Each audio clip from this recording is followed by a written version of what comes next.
അല്ലെങ്കിൽ ഞാൻ ഒരൊറ്റ മരുമകളാണ്. എനിക്ക് 2 നാത്തൂന്മാരാണ്. അവർ 2 പേരും എന്നെക്കാൾ 8-10 വയസ്സിന് മുകളിലാണ്. 2 പേർക്കും കൂടി 7 മക്കളുണ്ട്. പിന്നെ എൻ്റെ വീട്ടിൽ ഞാൻ, ഭർത്താവ്, മക്കൾ വേറെ ഉണ്ട്. എപ്പോഴും ഞങ്ങളെല്ലാവരും കൂടുന്നവരാണ്. അവരും മക്കളും 15 ദിവസം അല്ലെങ്കിൽ ഒരു മാസമൊക്കെ വീട്ടിൽ വന്ന് താമസിക്കാറുണ്ട്.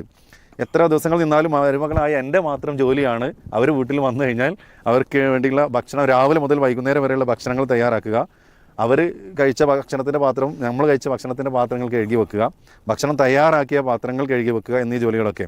ആദ്യം തന്നെ അവർ വരിക, പറയാം, ഞാൻ ഇതൊക്കെ ഇവിടെ വന്നാൽ ഒരു മടിയാണ് ജോലി ചെയ്യാൻ ഞങ്ങൾക്ക് എന്ന് ആദ്യം തന്നെ പറയും. ഒരു മുൻകൂർ ജാമ്യം എന്ന നിലക്ക് പറയും. സ്വാഭാവികമായിട്ട് അവരോട് തിരിച്ചൊന്നും പറയാറില്ല. എല്ലാം കഴിഞ്ഞ് ഒന്ന് റൂമിലേക്ക് റെസ്റ്റ് എടുക്കാൻ പോകുമ്പോഴേക്ക് അതിനേക്കാൾ കൂടുതൽ പാത്രങ്ങളൊക്കെ സിങ്കിൽ കൊണ്ടുവന്ന് നിറച്ചിട്ടുണ്ടാവും. അപ്പോൾ ഇങ്ങനെയുള്ള ഒരു സാഹചര്യത്തിൽ ഇവരൊക്കെ ലീവിന് വന്ന് തിരിച്ചു പോകുമ്പോൾ ശാരീരികമായും മാനസികമായിട്ടും ഞാൻ വളരെയധികം ക്ഷീണിക്കും. ഞാൻ എന്താണ് ചെയ്യുക? അപ്പോൾ ഒരു തറവാട് വീട് എന്നുള്ള നിലക്ക് പെങ്ങന്മാർക്ക് വിരുന്ന് വരാനും മക്കളെ വിരുന്ന് പറഞ്ഞയക്കാനും ഒക്കെ അനുവാദമുണ്ട്. അതുണ്ട്. അതിനോട് പരമാവധി സഹകരിച്ചാണ് മരുമക്കൾ നിൽക്കേണ്ടത്. അതല്ലെങ്കിൽ എന്താണ് വെച്ചാൽ അവൾക്ക് അങ്ങോട്ട് ചെല്ലാൻ തോന്നില്ല, അവൾക്ക് അവിടെ നമ്മൾ ചെല്ലുന്നത് ഇഷ്ടമല്ല എന്നൊരവസ്ഥ ഒരിക്കലും എന്ത് ചെയ്യാൻ പറ്റൂല, സൃഷ്ടിക്കാൻ പാടില്ല. കാരണം അവരുമ്മനെ കാണാൻ വേണ്ടി അവർക്ക് വരണമല്ലോ. ആ വശത്തെ നമ്മൾ അംഗീകരിക്കുന്നു. പക്ഷേ സ്വാഭാവികമായും എന്താണെന്ന് വിചാരിച്ചാൽ ഒരു ഗസ്റ്റ് നമ്മുടെ വീട്ടിൽ വരുമ്പോൾ പോലും നമ്മുടെ ജോലി ഭാരം ഇരട്ടിക്കും. അപ്പോൾ അംഗങ്ങൾ കൂടുമ്പോൾ എന്ത് ചെയ്യും, ജോലി ഇരട്ടിക്കും.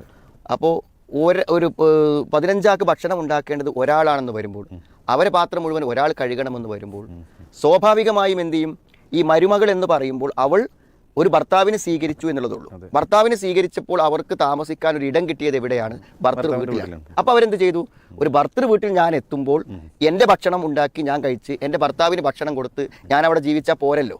അതുകൊണ്ട് വീട്ടിലെ എല്ലാവരുടെയും കാര്യങ്ങൾ ഞാനിവിടെ താമസിക്കുന്നത് കൊണ്ട് ഞാൻ അതിലെന്ത് ചെയ്യണം, ഇടപെടണം എന്ന നിലക്കല്ലേ ഈ സഹോദരി ജോലികൾ ചെയ്യണത്. അതേ തത്വം പ്രകാരം എന്ത് ചെയ്യണം, ഇവിടെ വിരുന്ന് വന്ന ആളുകൾ എന്ത് ചെയ്യണം, ഞാനും കുട്ടികളൊക്കെ പാടെ വന്നതാണ്, സാധാരണ എല്ലാത്തിനേക്കാളും ജോലിഭാരം കൂടും, അതുകൊണ്ട് ഞങ്ങളും സഹകരിച്ചു കൊടുക്കേണ്ടതുണ്ട് എന്ന് അവർ ചിന്തിക്കണം. ഏത് പോളിസി പ്രകാരമാണോ ഈ വീട്ടിലെ മുഴുവൻ ജോലികളും ഈ പെൺകുട്ടി ചെയ്യുന്നത്, അതേ പോളിസി പ്രകാരം എന്ത് ചെയ്യണം, ഇവരും ഈ കാര്യങ്ങൾ ചെയ്യാൻ എന്താണ് ബാധ്യസ്ഥരാണ്. അപ്പോൾ നമുക്ക് ചെയ്യാൻ കഴിയുമെങ്കിൽ നമ്മൾ ചെയ്തു കൊടുക്കുക. പക്ഷേ നമ്മുടെ കഴിവിനപ്പുറത്തേക്ക് അള്ളാഹുവിന് വേണ്ടി ചെയ്യേണ്ട കാര്യം പോലും ചെയ്യാൻ നമ്മളെ അള്ളാഹു ലാ യുകല്ലിഫുല്ലാഹു നഫ്സൻ ഇല്ലാ ഉസ്അഹ നിർബന്ധിച്ചിട്ടില്ല. അപ്പോൾ നമ്മൾ മറ്റുള്ളവർക്കുള്ള കാര്യമാണെങ്കിലും നമ്മുടെ കപ്പാസിറ്റിക്ക് അപ്പുറത്തേക്ക് ചെയ്യാൻ നമ്മൾ ബാധ്യസ്ഥരല്ല.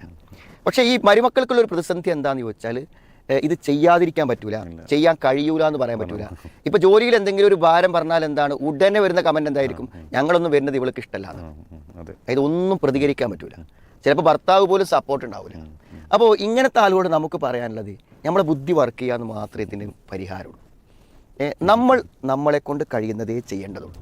പക്ഷെ നമ്മളുടെ മേൽ ആരോപണങ്ങളും പ്രശ്നങ്ങളും ഉണ്ടാക്കാവുന്ന സാഹചര്യങ്ങൾ ഇല്ലാത്ത രൂപത്തിൽ കാര്യത്തെ എന്ത് ചെയ്യാൻ പറ്റും, ഡീൽ ചെയ്യാൻ നമ്മൾ ശ്രമിക്കാം. അപ്പോൾ എന്ത് ചെയ്യാമെന്ന് വിചാരിച്ചാൽ, നമ്മൾ എന്താ ചെയ്യുക, ഇപ്പോൾ ഒരു 5 മണിക്കൂർ വേണ്ട ജോലി, അതായത് ഇപ്പോൾ ഒന്ന് തുടക്കാനുണ്ട്, അതേപോലെ തന്നെ പാത്രം കഴുകാനുണ്ട്, ഭക്ഷണം പ്രിപ്പയർ ചെയ്യാനുണ്ട്, കുട്ടികളെ നോക്കാനുണ്ട്. അപ്പോൾ ഈ സ്ത്രീകൾ എന്താ ചെയ്യാറിയോ, ജോലികൾ കൂടുതലുണ്ടെങ്കിൽ അവരെന്ത് ചെയ്യും, വളരെ സ്പീഡ് കൂട്ടിയിട്ടോ അല്ലെങ്കിൽ ഉറങ്ങുന്ന സമയം രാത്രി ഒരു 1 മണി വരെ അല്ലെങ്കിൽ രാവിലെ ഒരു 4 മണിക്കൊക്കെ വന്നിട്ട് എന്ത് ചെയ്യും, നമ്മൾ ഒരു 4 ആൾക്ക് ചെയ്യേണ്ട ജോലി ഒരാളുടെ തലയിൽ വരുമ്പോൾ അവരെന്ത് ചെയ്യും, ഇതൊക്കെ റെസ്റ്റ് ഇല്ലാതെ ചെയ്തിട്ടോ അല്ലെങ്കിൽ റെസ്റ്റ് എടുക്കേണ്ട സമയങ്ങൾ ഉപയോഗിച്ചിട്ടോ ഒക്കെ ചെയ്ത് തീർത്ത് കാണിച്ചു കൊടുക്കണം. അപ്പം അങ്ങനെ കാണിച്ചു കൊടുക്കുമ്പോൾ എന്ത് ചെയ്യും, ഇതൊക്കെ ഇവൾക്ക് ചെയ്യാൻ കഴിയും എന്നവിടെ സ്ഥാപിക്കപ്പെട്ടു. പിന്നെ നമ്മളൊരു സുപ്രഭാതത്തിൽ ഇതൊന്നും എന്നെ കൊണ്ട് കഴിയൂല എന്ന് പറഞ്ഞാൽ, അതുകൊണ്ട് ഇവരെന്താ ചെയ്യേണ്ടുള്ളൂ വെച്ചാൽ, ഇവർ കഴിയണത് ചെയ്ത് അവിടെ നിന്നാൽ മതി, ബാക്കി അവിടെ കിടക്കും. മനസ്സിലായി, സിങ്കിലെ പാത്രം അവിടെ അങ്ങനെ കിടക്കും. അടുത്ത നേരം പാത്രം വേണമെങ്കിൽ എന്ത് ചെയ്യും, അതിന് ആവശ്യമുള്ളവർ കഴുകിയെടുക്കും. മനസ്സിലായി, നമുക്ക് നമ്മുടെ കുട്ടീനെ നോക്കണം, കുട്ടിക്ക് മുല കൊടുക്കണം, അവിടെ തുടക്കാനുണ്ട്, അവിടെ അലക്കാനുണ്ട്, അതൊക്കെ സാവകാശത്തിൽ നമ്മൾ റിലാക്സ് ചെയ്ത് നമ്മൾ ചെയ്യാം. അപ്പോൾ പണി തീരാതെ വരുമ്പോൾ അതിൽ ഇടപെടാൻ ആര് നിർബന്ധിതരാകും, വീട്ടിലെ മറ്റംഗങ്ങൾ നിർബന്ധിതരാകും.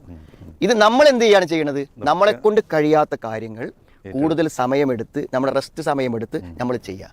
അപ്പോൾ പാത്രം കഴുകി ഇവർ റൂമിലെത്താൻ എത്ര മണിയാവും, 1 മണിയാവും, ഇവരൊക്കെ 10 മണിക്ക് കിടക്കും. മനസ്സിലായില്ലേ? അപ്പോൾ നമ്മൾ എന്ത് ചെയ്യണം, എനിക്ക് എന്ത് ചെയ്യണം, രാവിലെ നേരത്തെ നീക്കണം, അതുകൊണ്ട് 10 മണിക്ക് കിടക്കണം. അതെന്നും 10 മണിക്ക് കിടക്കണം എന്നൊരു റുട്ടീൻ അവരുണ്ടാക്കി വെക്കുന്നു. അപ്പോൾ 10 മണി വരെ തീരുന്ന പണി തീരും, പോയി കിടന്നുറങ്ങും. ഇവിടുത്തെ പണികൾ തീർക്കാൻ കഴിയില്ല വെച്ചിട്ട് അവർക്ക് സസ്പെൻഡ് ചെയ്യാൻ പറ്റുമോ, പുറത്താക്കാൻ പറ്റും. അപ്പോൾ നമ്മൾ കഴിയണതേ ചെയ്യേണ്ടതുള്ളൂ. മനസ്സിലായി, കഴിയാത്തത് ചെയ്യാത്തതിന് ഒരു ചാർജും ആർക്കും ഉണ്ടാക്കാൻ പറ്റൂല. പക്ഷേ എല്ലാ മരുമക്കൾക്കും പറ്റിയ അബദ്ധം എന്താണെന്ന് വെച്ചാൽ ഒരു 25 ആളുള്ള വീട്ടിലാണെങ്കിലും ഒരൊറ്റ വ്യക്തി മരുമകളായി വന്നാൽ അവരാണ് വേലക്കാർക്ക് പോലും എന്താണ് ഓരോരു എക്സ്ട്രാ പണി പറഞ്ഞാൽ അവരെന്ത് പറയും? ഓ അത് കഴിയൂല കേട്ടോ എന്ന് പറയും. മനസ്സിലേ? ഒരു വീട്ടിൽ പാത്രം കഴുകാൻ വരുന്ന വേലക്കാരിയുണ്ട്, വീട് തുടച്ചടിക്കാൻ വേണ്ടി വരുന്ന വേലക്കാർ വേറെ ഉണ്ട്, അലക്കാൻ വരുന്ന 6 പേരുണ്ട്. മൂന്നിനും പാടെ ഒരാൾ പറ്റാത്ത എന്തുകൊണ്ടാണ്? 3 പണിമാരെടുക്കാൻ ഒരാൾ തയ്യാറല്ല. പക്ഷെ എല്ലാത്തിനും തയ്യാറാണ് ആര്? മരുമകൾ. അപ്പോൾ നമ്മളെല്ലാവരും ഏത് വീട്ടിൽ ചെന്നാലും സ്വന്തം വീട്ടിലാണെങ്കിലും നമ്മൾ മടിയോ അലസതയോ സാമർഥ്യമോ ഒന്നും കാണിക്കണില്ല. പക്ഷെ നമ്മൾ കൈയണ ചെയ്താൽ മതി. ബാക്കിയുള്ളത് ചെയ്യാൻ അപ്പോൾ എന്ത് ചെയ്യും? ആൾ വരും. അങ്ങനെ ആകുമ്പോൾ നമ്മുടെ ജീവിതത്തിൽ ഒരു ബുദ്ധിമുട്ടും വിഷമവും നമുക്കുണ്ടാവുന്നില്ല. അതൊക്കെ എല്ലാം പാടെ അവളെ കൊണ്ട് കഴിയൂല എന്ന് പറയും. അപ്പോൾ പാത്രം ആവശ്യമുണ്ടെങ്കിൽ കഴുകി അവരെടുക്കും, തറ വൃത്തിയില്ലെങ്കിൽ അവർ തുടക്കും. മനസ്സിലായി? അവരുടെ കുട്ടികൾക്ക് ഭക്ഷണമായിട്ടില്ലെങ്കിൽ അവരെന്തെങ്കിലും ഭക്ഷണം പ്രിപ്പയർ ചെയ്ത് കൊടുക്കും. മനസ്സിലായി? അങ്ങനെ അപ്പോൾ നമ്മൾ പറയാം, അത് കഴിഞ്ഞാൽ ഞാൻ ചെയ്ത് തരട്ടോ, എൻ്റെ ഈ പാത്രം ഒന്ന് കഴുകി കഴിഞ്ഞാൽ ഞാൻ ബാക്കി ചെയ്ത് തരട്ടോ എന്നൊക്കെ നമുക്ക് സ്നേഹപൂർവ്വം പറയാം. പക്ഷെ നമ്മൾ നമ്മുടെ കാര്യത്തിനനുസരിച്ച് ചെയ്ത് പോകാന്നല്ലാതെ ഇതിന് പരാതി എവിടെ ഉന്നയിച്ചിട്ടും യാതൊരു കാര്യമില്ല.